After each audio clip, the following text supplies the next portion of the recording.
Revenge is the oldest story there is, older than law, older than the courts that were built to replace it. Every legal system on earth exists, in part, to take the impulse for private vengeance out of human hands, to insist that punishment belongs to the state and not to the wronged. Most of the time it works. People who have suffered the worst that one human being can do to another swallow their rage, sit through the trials, and let the machinery of justice grind forward at its own slow pace. But not always. Sometimes the wound is too deep, the wait too long, or the failure of the law too plain, and someone decides to settle the account themselves. What follows are 5 cases where a grieving parent, a betrayed spouse, or a son who waited 2 decades crossed that line in full view of witnesses, courtrooms, or cameras, and turned themselves into the instrument of a punishment the courts had not delivered. Here are 5 of the most savage revenge deaths ever recorded. It was March 16, 1984, inside the Baton Rouge Metropolitan Airport in Louisiana. The man at the center of the crowd had no idea he had only seconds left to live. His name was Jeffrey Doucet, a 25-year-old karate instructor, and he was being walked through the terminal in handcuffs by police officers who had just brought him back from California. The crime that had put him in those handcuffs was about as monstrous as they come. For roughly a year, Doucet had been sexually abusing one of his young students, an 11-year-old boy named Jody Plausch, exploiting the trust that a martial arts instructor is given by the families who hand over their children. When the abuse threatened to come to light, Doucet did not run alone. He took the boy with him, kidnapping Jody and fleeing across the country to a motel in California, where he kept him far from the family that was frantically searching. What undid him was a phone call. From the motel where he was hiding the boy, Doucet allowed Jody to make a collect call home, and that call was traced. Investigators pinpointed the location, the authorities moved in, and Jody was rescued and returned to Louisiana. Doucet was arrested and extradited back to Baton Rouge to face justice for what he had done. To the outside world, the system was working exactly as it should. The predator had been caught, the child had been recovered, and the courts would now take over. But the boy's father, Gary Plausch, was not prepared to leave it to the courts. For Gary, the months that followed his son's return were a kind of slow torture. He knew what had been done to his boy, knew the trust that had been broken, and knew that the man responsible was about to be flown back into the very city where the family lived. Friends and relatives would later describe a father consumed by a grief that had curdled into something colder and more deliberate. He was not a hardened criminal, not a man with a history of violence. He was a parent who had decided that the abuse of his 11-year-old son demanded an answer.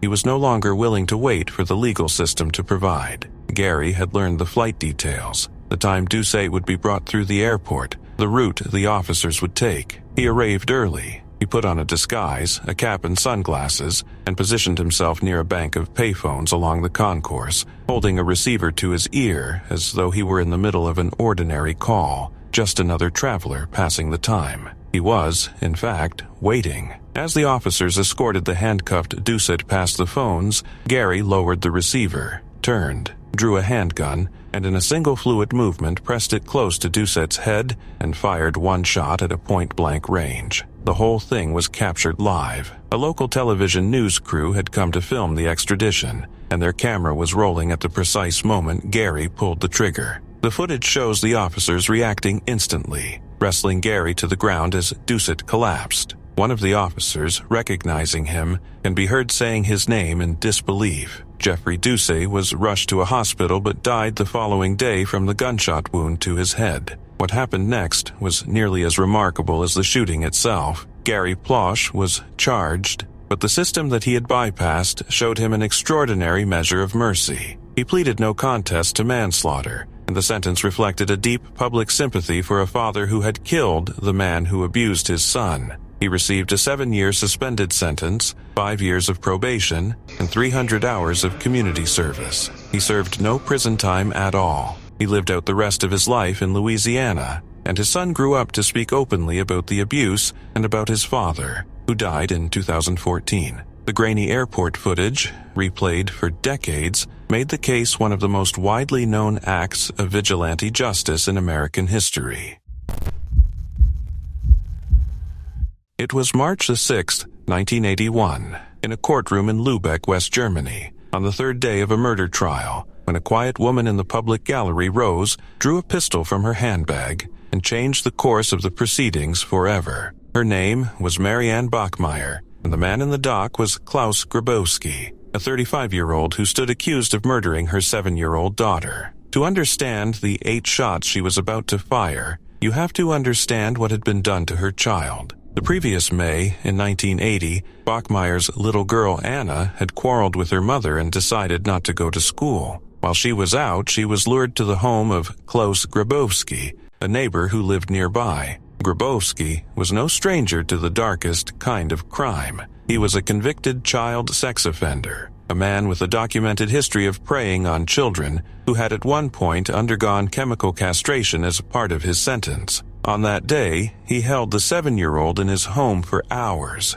By the end of it, Anna was dead. He had strangled her with a pair of pantyhose and left her body by a canal. He was arrested and charged with her murder, and the trial that would decide his fate began that winter in Lübeck. Bachmeier attended the proceedings. She sat through the early days of the trial, listening to the account of how her daughter had died, watching the man responsible sit calmly before the court. There were suggestions that Grabowski's defense would try to shift blame onto the child herself, an unbearable prospect for a mother who had already lost everything. On the third day, she came to court carrying a .22 caliber Beretta concealed in her purse. At a moment during the proceedings, she stood, pulled the pistol, and opened fire across the courtroom. She fired 8 shots. 6 of them struck Klaus Grabowski. He died there in the courtroom, killed by the mother of the child he had murdered. There was a terrible deliberateness to what she had done. This was not a scream or a slap in the heat of a hearing. She had brought a loaded pistol into a courtroom,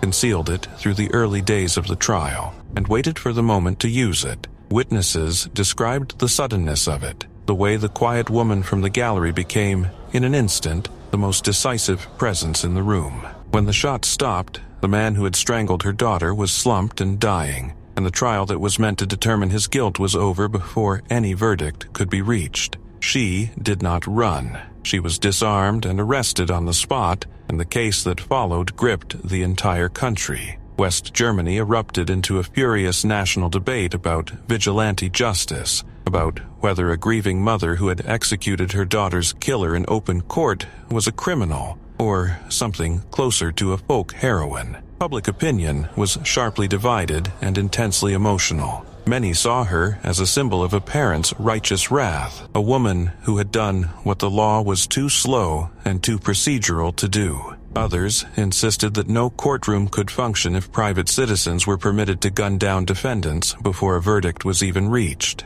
The court ultimately convicted her, but the charge was telling. She was found guilty of manslaughter and of illegal possession of a firearm, rather than premeditated murder, a reflection of the complicated sympathy her case inspired. She was sentenced to 6 years in prison.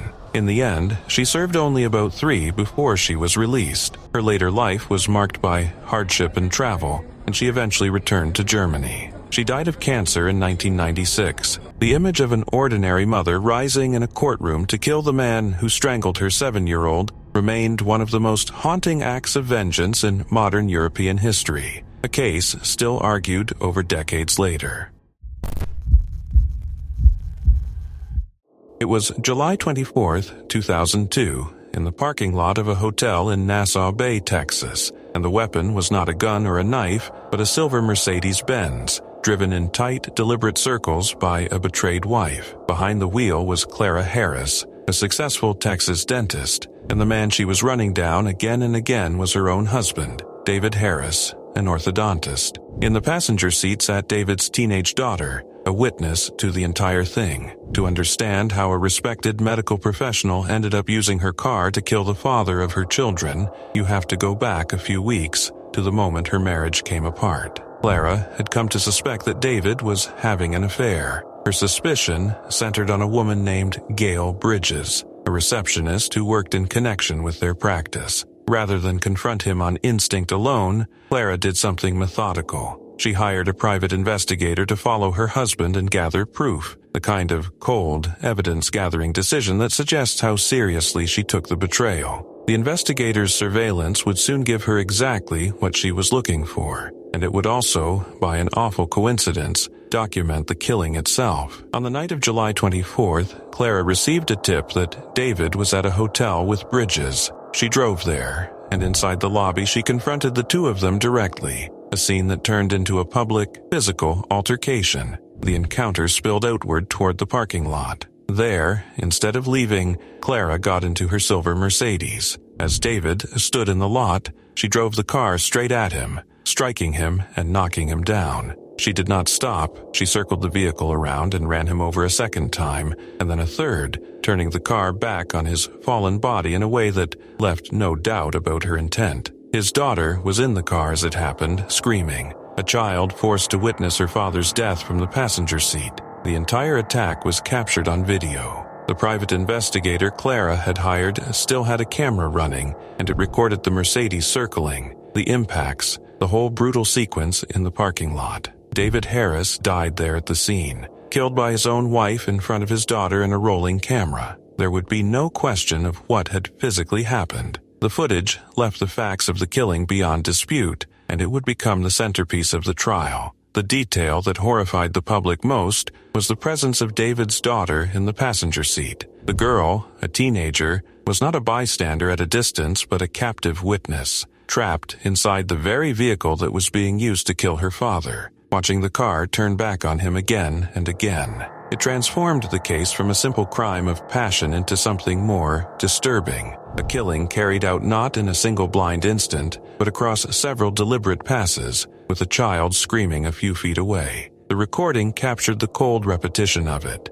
and that repetition would be impossible for any jury to ignore. In 2003, Clara Harris stood trial for murder. Her defense leaned on the raw emotional devastation of discovering the affair, and the jury was given the option of finding that she had acted under what Texas law calls sudden passion, a heat-of-the-moment rage rather than cold premeditation. They convicted her of murder, but accepted that the killing had been committed under sudden passion, a finding that shaped her sentence. She was sentenced to 20 years in prison. The case became a national sensation, a story of betrayal, surveillance, and a weapon as ordinary as a luxury car, dissected in courtrooms and on television for years. Clara Harris served roughly 15 years before she was paroled in 2018, and her parole came to an end in 2023. The video of the silver Mercedes circling in that Texas parking lot remains one of the most chilling recordings of a crime of passion ever made. It was Easter Sunday, April 10, 1955, outside the Magdala Public House in Hampstead, London, and the woman raising a revolver in the spring evening would soon earn a grim and permanent place in British history. Her name was Ruth Ellis, a 28-year-old nightclub hostess, and the man she was about to shoot was David Blakely, a racing driver with whom she had been locked in a turbulent and violent relationship. Within a few hours, she would be in custody, and within a few months, she would become the last woman ever hanged in Britain. Ruth Ellis lived in a world far from respectable London society. She worked as a hostess in the city's nightclubs, a sharp, glamorous, peroxide blonde figure who had clawed out a living in a difficult trade. Her relationship with Blakely was passionate and poisonous in equal measure. He drank, he was unfaithful, and he was violent toward her. The abuse was not occasional. According to the account she gave in January of 1955, only months before the shooting,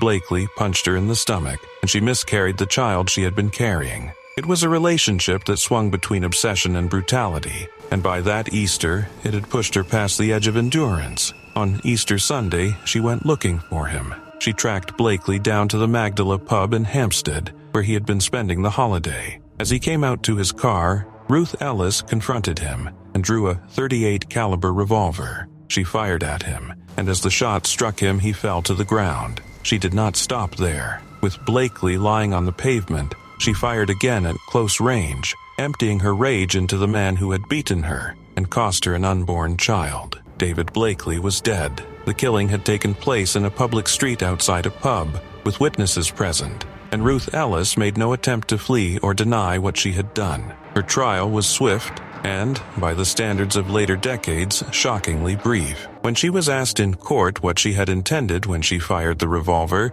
she answered with chilling directness that it had been her intention to kill him. That admission left the jury little room to maneuver. They retired and returned with a guilty verdict in roughly 20 minutes. Under the law of the time, the conviction carried a death sentence, and the sentence was handed down. What followed was a public agonizing over whether she should actually hang. The circumstances of the case, the abuse she had suffered, the miscarriage, the sense that she was as much a victim as a killer, stirred deep unease across Britain. A petition for clemency gathered around 50,000 signatures, an enormous outpouring of public feeling, pleading for her life to be spared. It was not enough. The Home Secretary declined to intervene, and the law was allowed to take its course. On the morning of July 13, 1955, Ruth Ellis was hanged at Holloway Prison in London, calm and composed to the last. She was the last woman ever to be executed in Britain. Her death became a landmark in the campaign to abolish capital punishment in the United Kingdom, a case held up again and again by those who argued that the gallows had no place in a modern society. The image of a battered young woman sent to the rope for killing the man who abused her helped, in time, to end hanging in Britain altogether. It was February 15, 2018, Chinese New Year's Eve, in a village in Hanzhong, in China's Shanxi province, and a 35-year-old man named Zhang Kuku was about to take a revenge he had been carrying in his heart for 22 years. To understand the violence of that night, you have to go back more than 2 decades, to a single afternoon in 1996 that shaped the whole of his life. In August of 1996, 2 rural families fell into a dispute, the kind of local quarrel that festers between neighbors in a small community. During the confrontation, a man named Wang Zhengjun beat Zhang Kuku's mother with a wooden stick. The blows were fatal. She died there, and the boy who watched her die was just 13 years old, witnessing his mother killed in front of him over a village argument. For a child, it was the kind of wound that does not close. The legal aftermath only deepened the sense of injustice that would drive him for the rest of his youth and adulthood. Wang Zhengjun was convicted,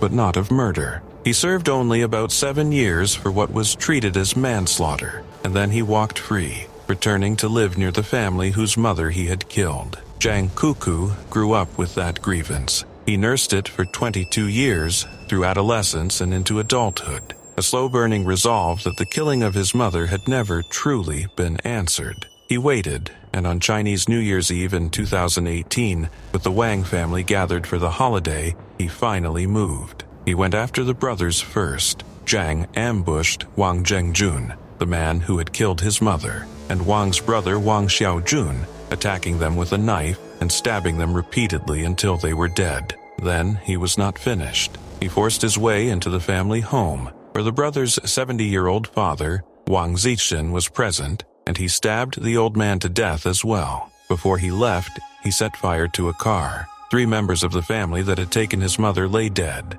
killed on the eve of the new year by the boy who had grown up watching her die. Zhang did not vanish into the countryside. After a few days, he surrendered himself to the authorities. By then, the story had spread across China, and the public reaction was extraordinary. Online, an enormous wave of sympathy formed around him. Many ordinary Chinese saw his act not as cold murder, but as filial vengeance, the deeply rooted cultural idea of a son avenging a wronged parent, and they argued that the original justice for his mother had been far too lenient. To his sympathizers, he was a tragic figure, a man who had waited 2 decades for a reckoning the courts had failed to deliver, and the case became a national conversation about justice, mercy, and the limits of the law. The courts were not swayed by the public mood. Zhang Kuku was convicted of intentional homicide for the killings. The savagery of the act, 3 men dead, one of them a 70-year-old, weighed against him regardless of the sympathy his story inspired. He was sentenced to death. The sentence was upheld on appeal,